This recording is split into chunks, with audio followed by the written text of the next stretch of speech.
دو قسم کے احکام دیے گئے ہیں دنیا میں. کچھ احکام ہیں انتظامی لائن کے اور کچھ احکام ہیں دینی لائن کے، کہ ان دونوں لائنوں میں حکم کا پورا کرنا یہ امانت کا ادا کرنا ہے. اس لیے دعوت اللہ یہ ایک بڑی امانت ہے. اللہ تعالی کام کرنے والوں کو اس کا ایک موقع دیتے ہیں اور دیکھتے ہیں کہ ان کی اس امانت کی ادائیگی میں اپنی رائے کو کتنا دخل ہوتا ہے اور ہمارے حکم کو کتنا پورا کرتے ہیں. بعض مرتبہ ایسا حکم آئے گا، ایسا حکم آئے گا، اللہ تعالیٰ ایسا آزمائیں گے سخت. ایک صحابی تھے عبداللہ بن سعد بن سرح، وہ آپ کی وحی لکھا کرتے تھے، کاتب الوحی، اور انتظار کرتے تھے کہ آپ کے اوپر سے وحی کے آثار ختم ہوں تو آپ فرمائیں اور یہ وحی لکھیں. اس لیے کہ آپ لکھ نہیں سکتے تھے، آپ لکھ نہیں سکتے تھے. آپ کے بہت سے وحی لکھنے والے کاتب تھے صحابہ، ان میں ایک یہ بھی تھے عبداللہ بن سعد بن سرح. تو آپ ان کو بلایا وحی لکھوانے کے لیے، یہ بیٹھے، آپ پر وحی آئی. اللہ تعالی نے انسان کی تخلیق کے مراحل نازل کیے. بہت عجیب قصہ ہے. میں یہ اس لیے کہہ رہا ہوں تاکہ ہمارے دل اور دماغ اس بات کو لیں کہ اللہ تعالی کتنے قریب آنے والوں کا امتحان کتنا سخت لیتے ہیں. یہ مثالیں ہیں کہ محمد صلی اللہ علیہ وسلم جو حکم دے رہے ہیں، جو خبر دے رہے ہیں، اس درجے تک اس کا یقین کرو کہ اگر وہ چیز تمہیں مل جاوے تو تم یہ نہ کہو یہ ہماری چیز ہے، کہو کہ نہیں، اللہ کے رسول کا حکم ہے. سنو، تو جب انسان کی تخلیق کے مراحل نازل ہوئے، ہم نے انسان کو کیسے پیدا کیا کہ پہلے نطفہ تھا، پھر یہ گوشت کا لوتھڑا بنا، پھر ہم نے ہڈی بنائی، پھر ہم نے چمڑا چڑھایا، ہم نے اس کو تیار کیا. ساری تخلیق کے مراحل.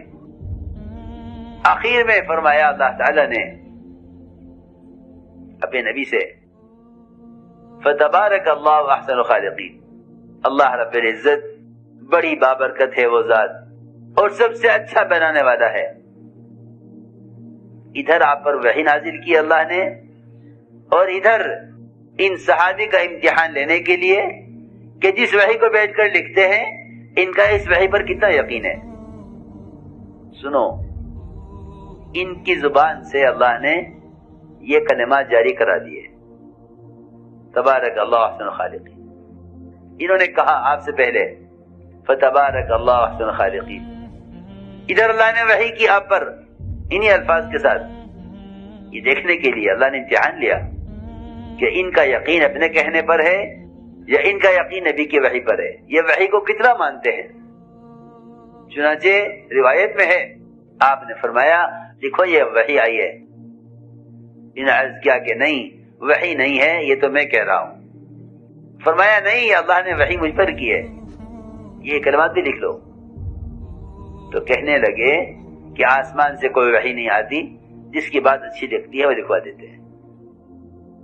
دیکھو، آج کا ایک مسلمان 1400 سال کے بعد حضور اکرم صلی اللہ علیہ وسلم پر آنے والی وحی، قرآن کی ایک چھوٹی سی آیت پر اس کا یقین ہے. اس زمانے میں آپ اندازہ کریں کہ جب قرآن نازل ہو رہا تھا اور صحابی وحی کو نازل ہوتے ہوئے محسوس کر رہے تھے، آپ کی کیفیت کو دیکھ رہے کہ آپ پر وحی آ رہی ہے اور منتظر لکھنے کے، انہیں کتنا یقین ہوگا وحی پر.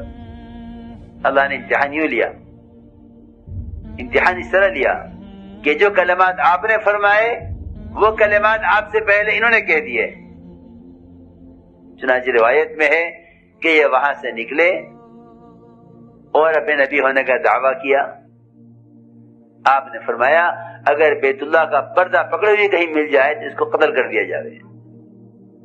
سنو، امتحان ہے، سخت امتحان ہے کہ نبی کی وحی پر یہ یقین ہو، یعنی جو آپ فرما رہے ہیں وہ حق ہے.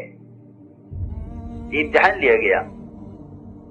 تو میرے عزیز دوستوں بزرگوں، ساری بات کا خلاصہ یہ ہے کہ عبدیت کا، بندگی کا تقاضا یہ ہے کہ بندہ بندہ ہی بن کر رہے. فرشتے بھی اللہ کے نیک بندے ہیں، بندگی. انبیاء بھی اللہ کے بندے ہیں، بندگی. اس لیے میں نے عرض کیا کہ اللہ کے یہاں اپنے آپ کو قبول کرانے کے لیے بنیادی چیز یہ اطاعت ہے.